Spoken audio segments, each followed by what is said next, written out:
देखिए, पिछले वीडियो में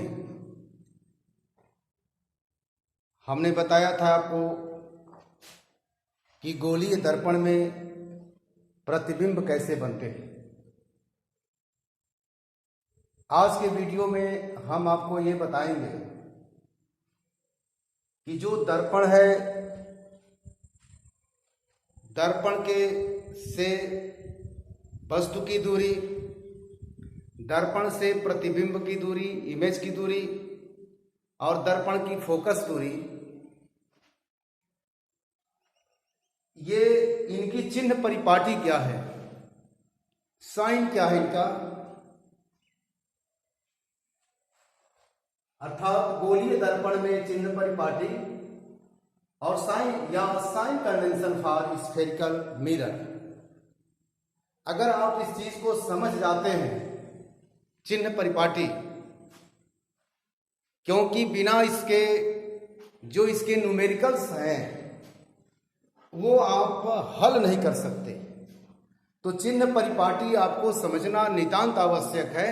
इसलिए आप इसको ध्यान से समझें और जो भी न्यूमेरिकल्स आते हैं इनका प्रयोग कर आप जो है उन न्यूमेरिकल्स को हल करें। दर्पण के सामने हमेशा वस्तु रखी जाती है, यानी जिधर चमकदार सतह है उधर ही ऑब्जेक्ट को रखी जाती है। तो ऑब्जेक्ट हमेशा दर्पण के बाएं साइड में रखी जाती है, लेफ्ट साइड, यानी ये गोलीय दर्पण है, ये इसका रिफ्लेक्टेड सरफेस है या चमकदार सतह कहेंगे, परावर्तक तल कहेंगे। और परावर्तक तल के सामने जो है लेफ्ट साइड इसकी कहलाती है, यानी बाईं तरफ। और हमेशा वस्तु को हम दर्पण के किधर रखते हैं, लेफ्ट साइड में रखते हैं, बाईं तरफ रखते हैं। इमेज जो है दर्पण में, जो इमेज बनता है, जो प्रतिबिंब बनता है, कभी दर्पण के आगे बनता है तो कभी दर्पण के पीछे बनता है। तो इसलिए भी जो है निश्चित नहीं है कि भी जो है दर्पण के आगे होगा कि दर्पण के पीछे होगा। ये सिचुएशन पर निर्भर करता है कि ये ऑब्जेक्ट जो है दर्पण से कितनी दूरी पर है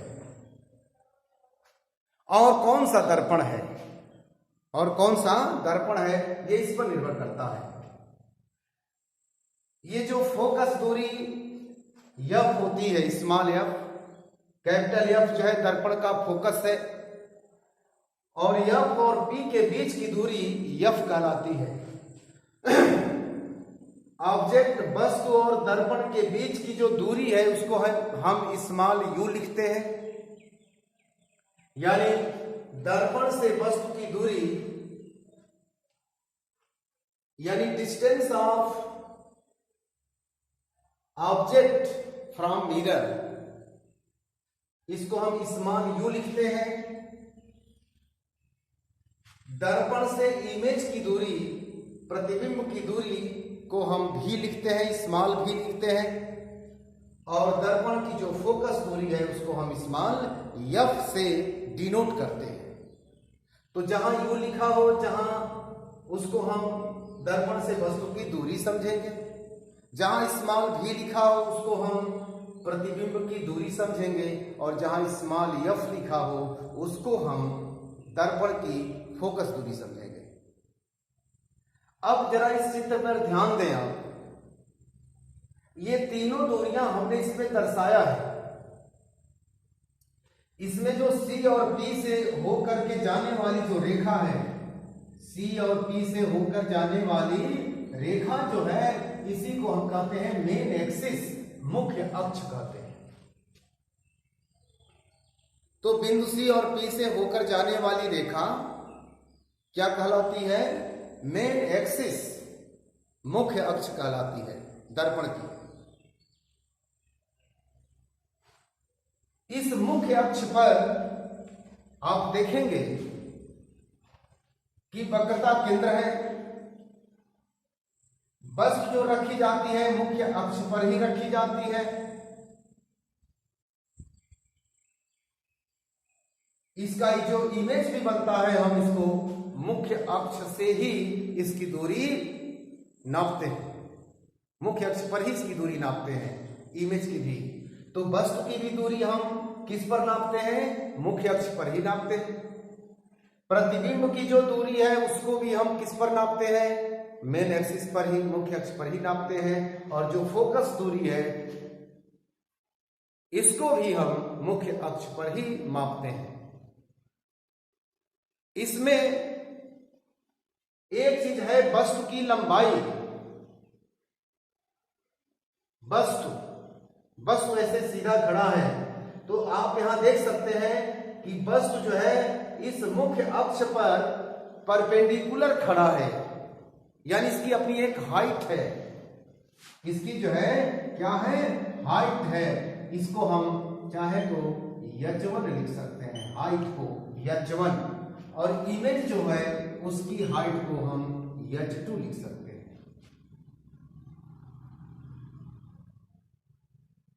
तो इसमें ये शब्दावलियां हैं। ये u जो है हमने जो यहां लिखा है आप देख सकते हैं कि ये वस्तु है और ये दर्पण का दर्पण है। इसके बीच की जो दूरी है यानी यहां से लेकर और यहां P बिंदु तक, यानी इस बिंदु से लेकर के, या हम इसको डिनोट कर सकते हैं, A लिख सकते हैं, ए बी वस्तु है, ऑब्जेक्ट है। यानी A और P ये क्या है? U के बराबर है। A और P जो है किसके बराबर है? U का मान है, ये P का मान। इसी तरह से A डैश और P, A डैश और P ये किसका माप है? V का माप है। अगर A डैश यहां से लेके यहां तक अगर माप लेते हैं ये किसकी लंबाई हो गई? किसकी दूरी हो गई? ये दूरी हो गई दर्पण से प्रतिबिंब की दूरी हो गई। यानी इमेज यहां बना है तो यहां से और ध्रुव की दूरी क्या है? V है, स्मॉल v। इसी तरह से F और P, F P ये कहलाएगा फोकस दूरी, फोकल लेंथ। तो अब इसमें हम चिन्ह की परिपाटी कैसे जानेंगे कि U का, V का और F का चिन्ह जो है क्या होगा? तो इसके नियम है, इसके जो है नियम है वो नियम हम आपको बताने जा रहे हैं।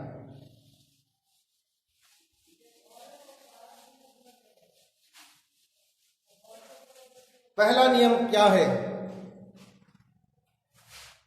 पहला नियम यह है कि जो ऑब्जेक्ट है यानी जो वस्तु है ये हमेशा दर्पण के किधर रखी जाती है? लेफ्ट साइड में। यानी जो दर्पण का जो बाईं तरफ, दर्पण के बाईं तरफ हमेशा हम किसको रखते हैं? ऑब्जेक्ट को या वस्तु को रखते हैं। इसके बाद दूसरा नियम क्या है? दूसरा नियम यह है कि जो भी दूरियां हम नापते हैं, जो भी दूरी हम नापेंगे वो कहां से नापेंगे? पोल से। पोल का मतलब दर्पण का ध्रुव, दर्पण का ध्रुव। यानी जो भी दूरियां हम नापेंगे वो कहां से नापेंगे? दर्पण के पोल से, अर्थात दर्पण के ध्रुव से नापेंगे। तीसरा नियम क्या है चिन्ह परिपाटी में? दर्पण के सामने, दर्पण के सामने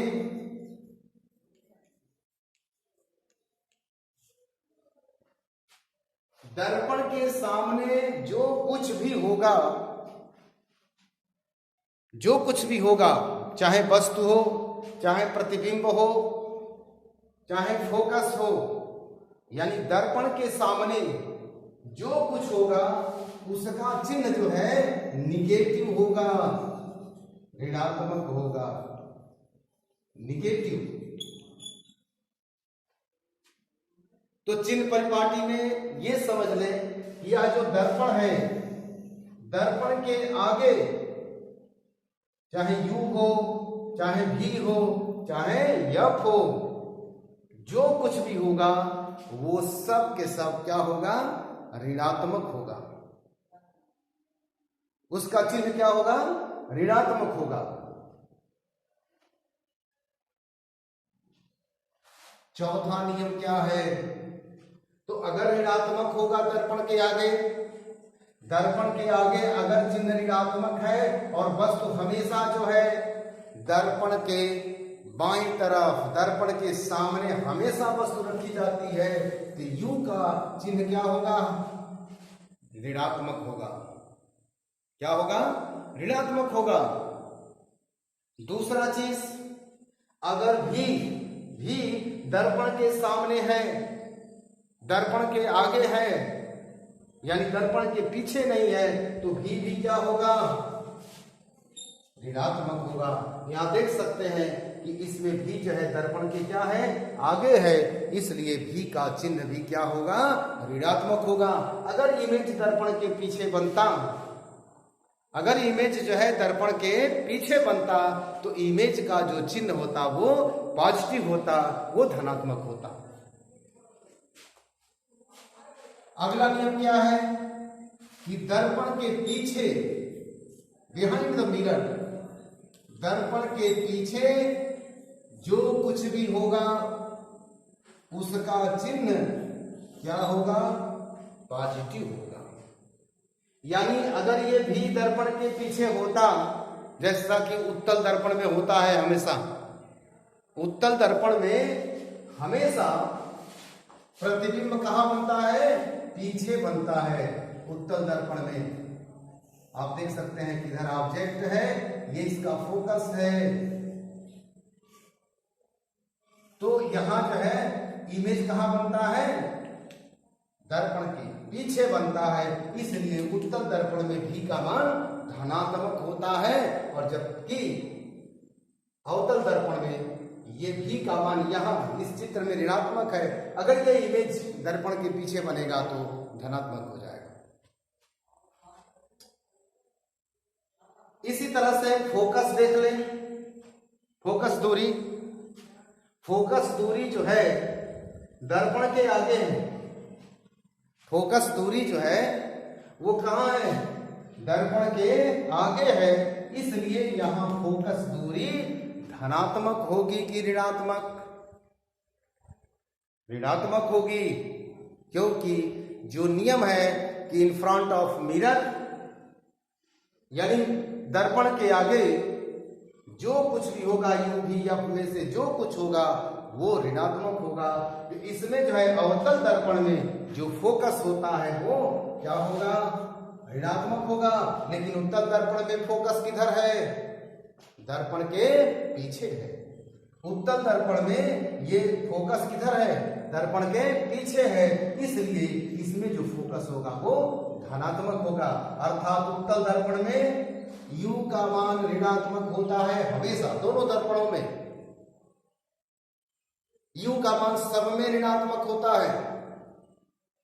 V और F का मान उत्तल दर्पण में, कॉन्वेक्स मिरर में V और F का मान हमेशा धनात्मक होता है, क्योंकि उत्तल दर्पण में, कॉन्वेक्स मिरर में जो इमेज होता है वो हमेशा दर्पण के पीछे बनता है, और फोकस दूरी भी जो होती है उत्तल दर्पण की वो हमेशा दर्पण के पीछे होती है। इसलिए दोनों जो है V और F उत्तल दर्पण में हमेशा पॉजिटिव होते हैं, धनात्मक होते हैं।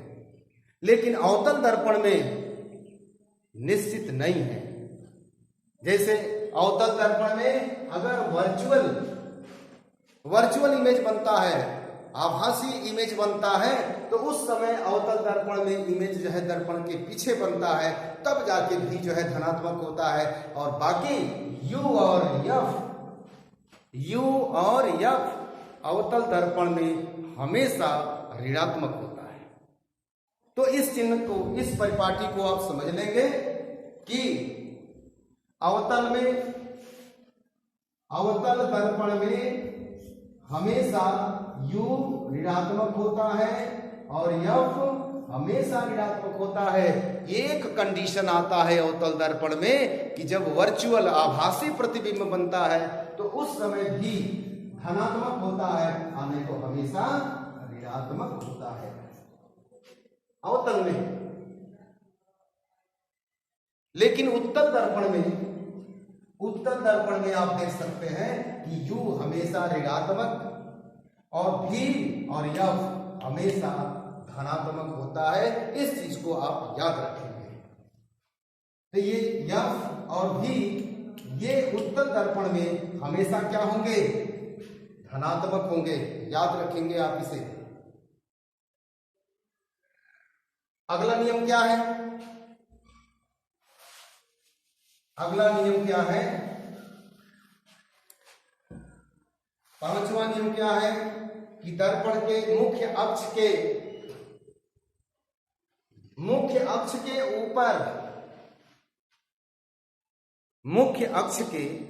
मेन एक्सिस के ऊपर जो कुछ भी होगा वो धनात्मक होगा।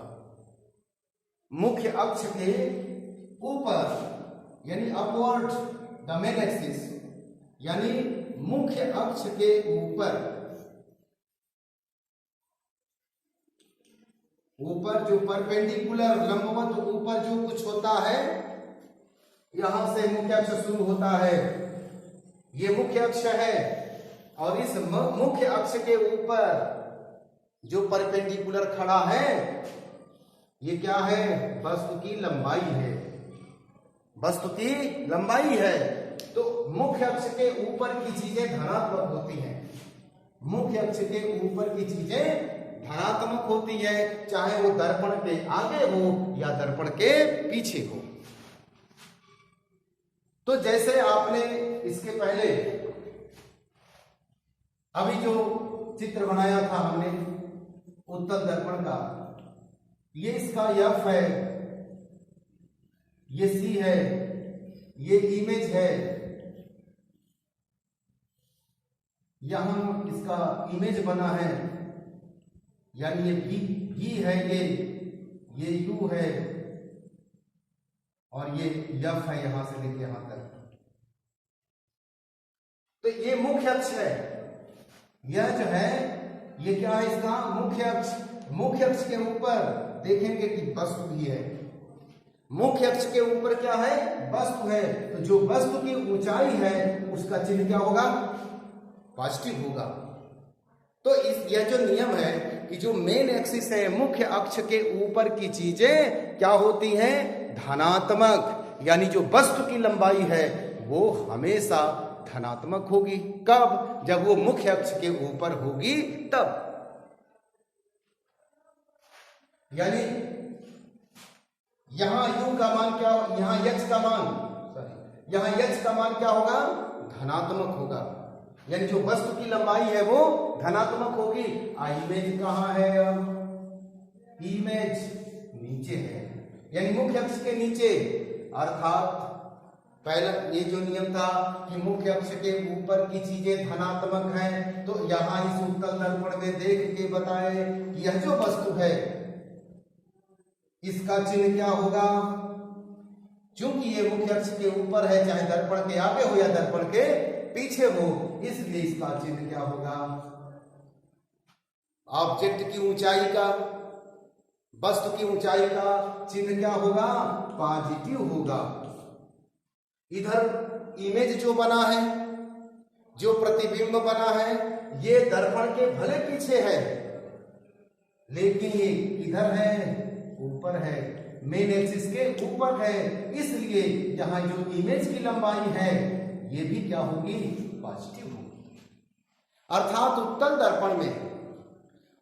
दर्पण में सिर्फ U का मान ऋणात्मक होता है, बाकी V, F, H ये सब के सब पॉजिटिव होते हैं, लेकिन अवतल दर्पण में विभिन्न स्थितियों में इनका चिन्ह बदल जाता है। तो ये अगला नियम जो है, मुख्य अक्ष के नीचे की चीजें ऋणात्मक होती हैं। मुख्य अक्ष के नीचे की चीजें क्या होती हैं? ऋणात्मक, निगेटिव होती हैं। अगर ये मुख्य अक्ष है, ये मुख्य अक्ष आप देख रहे हैं, इसके नीचे क्या है? तो इसके नीचे जो है, ये जो साइड है, ये मुख्य अक्ष के नीचे की जो साइड है वो ऋणात्मक होती है, और मुख्य अक्ष के ऊपर की जो साइड है वो धनात्मक होती है। ये रूल है। तो अगर इमेज यहां इस चित्र में देख सकते हैं, इमेज जो है कहां है? मुख्य अक्ष के नीचे है, मेन एक्सिस के नीचे है, इसलिए इसका जो चिन्ह होगा, जो इसका साइन होगा, वो क्या होगा? पॉजिटिव होगा कि निगेटिव? निगेटिव होगा। निगेटिव क्यों होगा?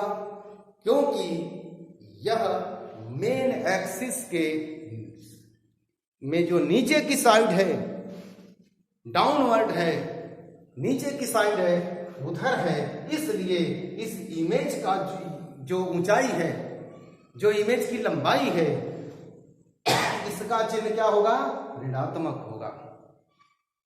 तो अगर आप इस नियमों को समझ जाएं तो चिन्ह लगाने में कोई देरी नहीं होगी, और जो भी न्यूमेरिकल्स आप लगाएंगे बिना चिन्ह परिपाटी का आप उसको लगा नहीं सकते हैं। इसलिए आप चिन्ह परिपाटी को भली भांति समझ लें, और मैंने प्रयास भी किया है और मुझे उम्मीद है कि आप समझ भी गए होंगे।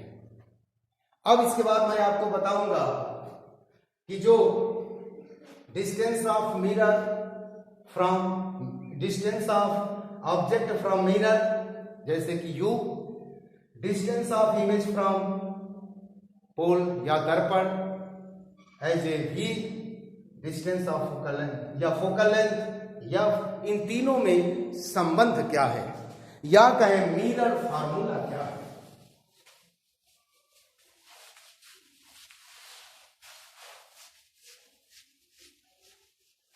तो ये भी बहुत ही इंपॉर्टेंट चीज है, क्योंकि ये फार्मूला है। चिन्ह परिपाटी, चिन्हों का उपयोग करने के बाद, चिन्हों को लागू करने के बाद आप फार्मूले को लागू करेंगे, तो u v f में संबंध, इसी को हम दर्पण का फार्मूला कहते हैं, दर्पण सूत्र कहते हैं, दर्पण सूत्र कहते हैं, मिरर फार्मूला कहते हैं। और वो है क्या? इसका डेराइवेशन हमें नहीं करना है, डेराइवेशन नहीं करना है, सिर्फ हमको उसका जो फार्मूला है, फार्मूले से मतलब है, फार्मूला होता है 1/f बराबर 1/v प्लस 1/u। तो ये जो मिरर फार्मूला है, ये है 1/f equal to 1/v plus 1/u। ये मिरर फार्मूला है। आप इसका उपयोग, इनमें से अगर कोई दो चीज मालूम रहेगी तो आप जो है तीसरी चीज ज्ञात कर सकते हैं, तीसरी चीज मालूम कर सकते हैं। अगर इसको आप आगे बढ़ाना चाहें, फार्मूला तो यही है, अगर इसको और आगे बढ़ाना चाहते हैं तो आप इसको परिवर्तित भी कर सकते हैं, अर्थात 1/f बराबर v और u का लघुत्तम निकालें, u भी होगा, यानी u प्लस v, या f बराबर u भी अपान u प्लस v। ये भी एक फार्मूला बन गया f का मान। तो अगर आपको u मालूम हो, v मालूम हो, तो चाहे तो आप इस फार्मूले से 1/f equal to 1/v plus 1/u से आप जो है चाहे तो f का मान निकालें, या इसको कन्वर्ट करके आप f बराबर u भी अपान u प्लस v से आप जो है f का मान निकाल सकते हैं। तो ये फार्मूला बहुत ही मस्त है, आपको याद रहना चाहिए, और इससे संबंधित सवाल तो आपसे जरूर पूछे जाएंगे। इसलिए आप अगले वीडियो में हम आपको 2-4 न्यूमेरिकल्स लगा के दिखाएंगे। इसके बाद आता है इसमें रेखीय आवर्धन। रेखीय आवर्धन, लाइनियर मैग्निफिकेशन। लाइनियर मैग्निफिकेशन, ये लाइनियर मैग्निफिकेशन क्या है? जैसे आप गोलीय दर्पण में देखे होंगे, अवतल दर्पण में देखे होंगे कि कभी जो है इमेज वस्तु से छोटा बन रहा है, कभी इमेज जो है वस्तु के बराबर बन रहा है, और कभी इमेज जो है वस्तु से काफी बड़ा बन रहा है। तो गोलीय दर्पण में आप देख रहे हैं कि जो वस्तु है, कभी वस्तु से छोटा इमेज, कभी वस्तु के बराबर इमेज बनता है, और कभी वस्तु से कई गुना बड़ा इमेज बनता है। तो अगर वस्तु के कंपैरिजन में, ऑब्जेक्ट के कंपैरिजन में जो भी आवर्धन, जो भी मैग्निफिकेशन इमेज में होता है, इन दोनों का जो रेशियो है, उसी रेशियो को हम कहते हैं लाइनियर मैग्निफिकेशन, रेखीय आवर्धन। यानी दर्पण का रेखीय आवर्धन हम इसको कहते हैं। तो यह जो रेखीय आवर्धन है, इसका सूत्र क्या है? तो यम बराबर होता है, रेखीय आवर्धन यम बराबर होता है प्रतिबिंब की ऊंचाई, प्रतिबिंब की ऊंचाई, और इसको हम जो कुछ भी लिखें, h1 लिखें या h2 लिखें, h1 अपान वस्तु की ऊंचाई, ऊंचाई कहें या लंबाई कहें, h1, यानी m बराबर h2 अपान h1। ये क्या है? फार्मूला है किसका? रेखीय आवर्धन का। तो रेखीय आवर्धन का मतलब यह है कि ऑब्जेक्ट के कंपैरिजन में, वस्तु के कंपैरिजन में जो प्रतिबिंब की ऊंचाई है, उसमें कितना आवर्धन हुआ है, कितना मैग्निफिकेशन हुआ है, इसका रेशियो ही रेखीय आवर्धन कहलाता है। तो इसको जो है इस सूत्र से निकाल सकते हैं। एक दूसरा सूत्र है यम बराबर माइनस v अपान u।